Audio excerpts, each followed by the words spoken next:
Congress CM ಕುರ್ಚಿ ಕದನಕ್ಕೆ ರಣರೋಚಕ twist ಸಿಕ್ಕಿದೆ. ಕಹಳೆ ಉದಿದ್ರ ಕಾಂಗ್ರೆಸ್ನ ಅಹಿಂದ ನಾಯಕರು. ನವೆಂಬರ್ ಕ್ರಾಂತಿ, ನವೆಂಬರ್ನಲ್ಲಿ ಒಂದು ದೊಡ್ಡ ಬದಲಾವಣೆ ಆಗುತ್ತೆ ಕಾಂಗ್ರೆಸ್ನಲ್ಲಿ ಅನ್ನೋ ಚರ್ಚೆ ನಡುವೆ ಈಗ ಅಹಿಂದ ನಾಯಕರು ನಾವೆಲ್ಲರೂ ಕೂಡ ಒಗ್ಗಟ್ಟಾಗಿದ್ದೀವಿ ಅನ್ನೋ ಮೆಸೇಜ್ ಅನ್ನ ಪಾಸ್ ಮಾಡುವಂತ ಒಂದು ಕೆಲಸಕ್ಕೆ ಮುಂದಾಗಿದ್ದಾರೆ. ಸಭೆ ಸೇರ್ತಲೇ ನಾಯಕರ ಪವರ್ ಶೇರಿಂಗ್ ಮಾತು. ಕಾಂಗ್ರೆಸ್ ಸಿಎಂ ಕುರ್ಚಿ ಕದನಕ್ಕೆ ರಣರೋಚಕ ಟ್ವಿಸ್ಟ್ ಸಿಗ್ತಾ ಇದೆ. ಒಬ್ಬರಾದ್ಮೇಲೆ ಒಬ್ಬರು ಸ್ಟೇಟ್ಮೆಂಟ್ಗಳನ್ನು ಕೊಡ್ತಾ ಇದ್ದಾರೆ.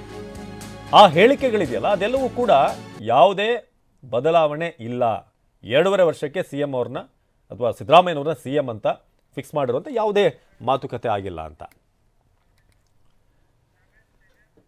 ಇನ್ನು ಸಿದ್ದರಾಮಯ್ಯರನ್ನ ಆಯ್ಕೆ ಮಾಡಿರೋದು 5 ವರ್ಷಕ್ಕೆ, 2.5 ವರ್ಷಕ್ಕೆ ಸಿಎಂ ಅಂತ ಆಯ್ಕೆ ಮಾಡಿಲ್ಲ ಅಂತ ಪವರ್ ಶೇರಿಂಗ್ ಬಗ್ಗೆ ಮಾಹಿತಿ ಇಲ್ಲ ಅಂತ ಪರಮೇಶ್ವರ್ ಹೇಳಿದ್ದಾರೆ. ಸಿದ್ದರಾಮಯ್ಯನವ್ರನ್ನ ಆಯ್ಕೆ ಮಾಡಿರೋದು 2.5 ವರ್ಷಕ್ಕಲ್ಲ ಅಂತ ಯಾವುದೇ ಮಾತುಕತೆ ಬಗ್ಗೆ ನಮಗೆ ಮಾಹಿತಿ ಇಲ್ಲ. ಪವರ್ ಶೇರಿಂಗ್ ಬಗ್ಗೆ 2.5 ವರ್ಷ ಸಿದ್ದರಾಮಯ್ಯ, 2.5 ವರ್ಷ DCM DKನ ಅಥವಾ ಅಂಥದ್ದೇನಾದ್ರೂ ಮಾತುಕತೆ ಆಗಿದೆ ಅಂತ ನಮಗಂತೂ ಮಾಹಿತಿ ಇಲ್ಲ. ಮಧ್ಯದಲ್ಲಿ ಯಾವ ಒಪ್ಪಂದ ಆಗಿದೆಯೋ ನಮಗೆ ಗೊತ್ತಿಲ್ಲ. ಎಲ್ಲ ಗೊಂದಲ ಬಗೆಹರಿಸಬೇಕಾಗಿರೋದು ಹೈಕಮಾಂಡ್ ಏನೇ ನಿರ್ಧಾರ ತೆಗೆದುಕೊಂಡ್ರೂ ಕೂಡ ಅದಕ್ಕೆ ನಾವು ಬದ್ಧರಾಗಿದ್ದೇವೆ. ಬೆಂಗಳೂರಿನಲ್ಲಿ ಗೃಹ ಸಚಿವ ಪರಮೇಶ್ವರ್ ಹೇಳಿದ್ದಾರೆ. CLP ನಾಯಕರನ್ನ ಆಯ್ಕೆ ಮಾಡಿದಾಗ 23 ಚುನಾವಣೆಯಲ್ಲಿ ಮೇ ತಿಂಗಳಲ್ಲಿ ನಮ್ಮ ಪಕ್ಷ ಅಧಿಕಾರಕ್ಕೆ ಬಂದಾಗ ಮೆಜಾರಿಟಿ ಬಂದಾಗ ಎಲ್ಲ ಶಾಸಕರನ್ನ ಕರೆದು CLP ನಾಯಕರನ್ನ ಆಯ್ಕೆ ಮಾಡಿದರು. ಅವತ್ತೇನು ನಮಗೆ ಯಾವುದೇ ದೃಷ್ಟಿಯಿಂದ ಬರೀ 2.5 ವರ್ಷ ಮುಖ್ಯಮಂತ್ರಿ ಅಂತ ಹೇಳಿರಲಿಲ್ಲ.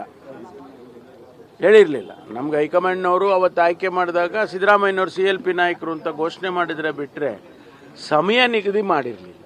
ಈ ಮಧ್ಯದಲ್ಲಿ ಏನೇನೋ ಅದೆಲ್ಲ ಬೆಳವಣಿಗೆಗಳು ನಮಗಂತೂ ಏನು ಗೊತ್ತಿಲ್ಲ.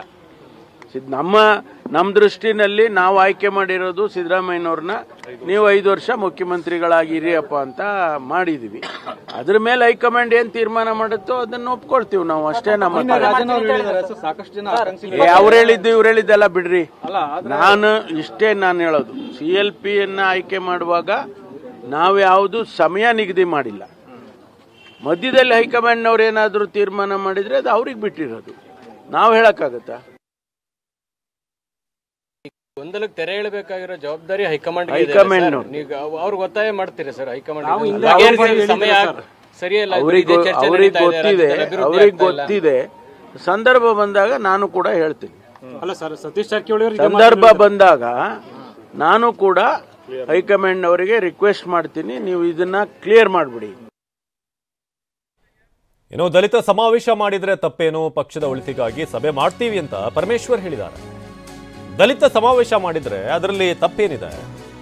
ಪಕ್ಷವನ್ನ ಬಲಪಡಿಸೋದಕ್ಕೆ ಅಥವಾ ಸಮುದಾಯಕ್ಕೆ ಒಳ್ಳೇದಾಗೋದಕ್ಕೆ ನಾವು ಮಾಡ್ತೀವಿ, ಮೀಟಿಂಗ್ ಅನ್ನ ಮಾಡ್ತೀವಿ, ಸಭೆ ಮಾಡ್ತೀವಿ. ಸೊ ದಲಿತ ಸಿಎಂ ಕೂಗಿಗೆ ಸಚಿವ ಪರಮೇಶ್ವರ್ ಪ್ರತಿಕ್ರಿಯೆ, ನಮ್ಮಲ್ಲಿ ಎಲ್ಲರೂ ಕೂಡ ಸಮರ್ಥ ನಾಯಕರಿದ್ದಾರೆ ಅಂತ ಹೇಳಿದ್ದಾರೆ.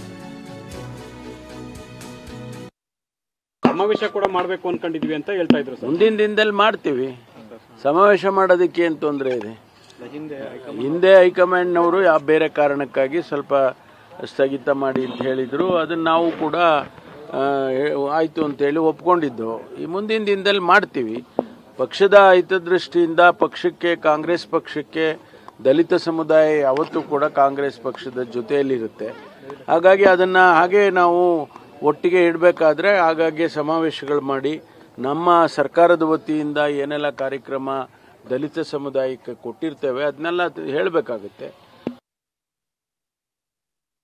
ಈ ಸಾರಿ ದಲಿತ ಸಿಎಂ ಸುಮ್ಮನೆ ಬಿಡಲ್ಲ, ಈಗಲೇ ಮಾಡಬೇಕು, ಈಗ ಅವಕಾಶ ಬಂದಿದೆ ಮಾಡಲೇಬೇಕು ಅನ್ನೋ ಒತ್ತಾಯ ಮಾಡ್ತಾ ಇದ್ದಾರೆ. ಅಲ್ಲ, ಅವರು ಒತ್ತಾಯ ಮಾಡೋದು ತಪ್ಪಿದ್ಯಾ? ತಪ್ಪಿದೆ ಅಂತ ಹೇಳಿದ್ರೆ ಅದಕ್ಕೆ ಉತ್ತರ ಕೊಡೋಣ. ಅವ್ರ ಅಭಿಪ್ರಾಯಗಳು ಹೇಳ್ತಾ ಇರ್ತಾರೆ. ಈಗ ಬಹಳ ಜನ ಬೇರೆ ಬೇರೆ ಅಭಿಪ್ರಾಯಗಳು ಹೇಳ್ತಾ ಇದಾರಲ್ಲ, ಈಗ ಅದೇ ತರ ಅವರು ಹೇಳಿರ್ತಾರೆ.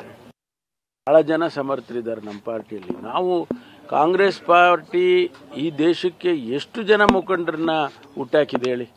ಬಹಳ ಅನೇಕ ಜನ ಬೇರೆ ಬೇರೆ ಪಕ್ಷಕ್ಕೆ ಹೋಗಿ ದೊಡ್ಡವರಾಗ್ಬಿಟ್ರು. ಇಲ್ಲಿಂದ ಟ್ರೈನಿಂಗ್ ನಮ್ದೊಂಥರ ಟ್ರೈನಿಂಗ್ ಸ್ಕೂಲ್ ಇದ್ದಂಗೆ.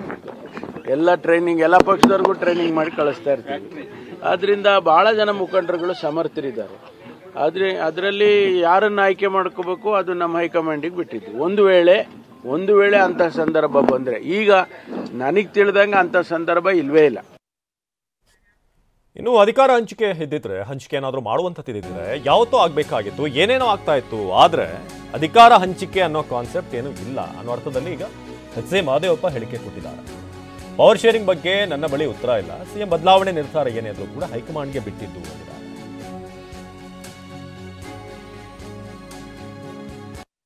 ಈಗ ಹೈಕಮಾಂಡ್ ಒಪ್ಪಿದ್ರೆ 5 ವರ್ಷ ಮುಂದುವರಿತೀನಿ ಅನ್ನೊಂದು ಮಾತನ್ನ ಹೇಳ್ತಾ ಇದ್ದಾರೆ. ಎಲ್ಲೊಂದ್ ಕಡೆ ಅವ್ರ ಮಾತಲ್ಲೂ ಕೂಡ ಒಂದು ರೀತಿ ವರಸೆ ಬದಲಾಗಿದೆ. ಸೊ ನೀವು ಹೇಳುವ ಪ್ರಶ್ನೆಗಳಿಗೆ ನನ್ನ ಕಡೆ ಯಾವುದೇ ಉತ್ತರ ಇಲ್ಲ. ಉತ್ತರ ಮತ್ತು ತೀರ್ಮಾನ ಮಾಡೋದು ಹೈಕಮಾಂಡು. ಮಂತ್ರಿಮಂಡಲ ಯಾವಾಗ ರಚನೆ ಆಗಬೇಕು, ಮುಖ್ಯಮಂತ್ರಿ ಮುಂದುವರಿಬೇಕು ಅಥವಾ ಬೇರೆ ತೀರ್ಮಾನ ಮಾಡಬೇಕು, ಎಲ್ಲವೂ ಹೈಕಮಾಂಡ್ಗೆ ತೀರ್ಮಾನ ಮಾಡಬೇಕು. ಇನ್ಯಾರು ಸೂಕ್ತರಿಲ್ಲ. ಈಗ ಮುಖ್ಯಮಂತ್ರಿಗಳು ಕೇಳಿದ್ರಿ ನೀವು, ಮುಖ್ಯಮಂತ್ರಿಗಳು ನಾವು ಪವರ್ ಶೇರ್ ಮಾಡ್ಕೊತೀವಿ ಅಂತ ಹೇಳಿದಾರಾ? ಇಲ್ಲ. ಹೈಕಮಾಂಡ್ ಸೂಚನೆ ಕೊಟ್ಟರೆ 5 ವರ್ಷ ನಾನು ಇರ್ತೀನಿ ಅಂತ ಹೇಳಿದ್ದಾರೆ. Nothing wrong. ಏನಾಗಬೇಕು ಏನಾಗಬಾರ್ದು ಅಂತ ಹೇಳಿದೆ ಹೈಕಮಾಂಡು.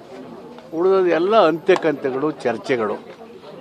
ಇವ್ರು ಹಂಗಂದ್ರು, ಅವ್ರು ಹಿಂಗೆ ಹೇಳಿದ್ರು, ಹಿಂಗೆ ಹೇಳೋದಕ್ಕೆ ಅದಕ್ಕೆ ಉತ್ತರ ಇಲ್ಲವೂ ಇಲ್ಲ, ನಾನು ಕೊಡೋಕ್ಕೆ ಸಮರ್ಥನೂ ಅಲ್ಲ. ಅದಕ್ಕೆ ಮುಖ್ಯಮಂತ್ರಿಗಳು ಆ ರೀತಿ ಹೇಳಿರೋದ್ರಿಂದ ಅಧಿಕಾರದ ಒಪ್ಪಂದದ ಆಗಿದಾವೇನೋ, ಡಿಸ್ಕಷನ್ಸ್ ನಡೆದಿದ್ದೇನೋ, ಅದಕ್ಕೆ ಮುಖ್ಯಮಂತ್ರಿಗಳು ಈ ತರ ಹೇಳ್ತಿದ್ದಾರೆ ಅನ್ನೋ ಥರದಲ್ಲಿ ಶುರುವಾಗಿದ್ದಾವೆ. ಆ ಥರ ಆಗಿದ್ರೆ ಯಾವಾಗಲೂ ಏನೋ ಆಗ್ಬಿಡೋದಲ್ಲ. ಆ ರೀತಿ ಆಗಿದ್ರೆ ಯಾವತ್ತೂ ಏನೋ ಆಗ್ಬಿಡೋದು. 2.5 ವರ್ಷ ಹತ್ರ ಬರ್ತಾ ಇರೋದ್ರಿಂದ ಇದು ಮತ್ತಷ್ಟು ರೆಕ್ಕೆ ಪುಕ್ಕ ಸಿಗ್ತಾ ಇದೆ ಅಂತ ಸರ್. ರೆಕ್ಕೆ ಪುಕ್ಕ ಏನೂ ಇಲ್ಲ. ರೆಕ್ಕೆ ಪುಕ್ಕ ಹಾಕಕ್ಕೆ ನೋಡ್ತಾ ಇದ್ರೆ ಏನು ಬರ್ತಾ ಇಲ್ಲ, ರೆಕ್ಕೆಗಳು ಇಲ್ಲ, ಪುಕ್ಕನೂ ಇಲ್ಲ.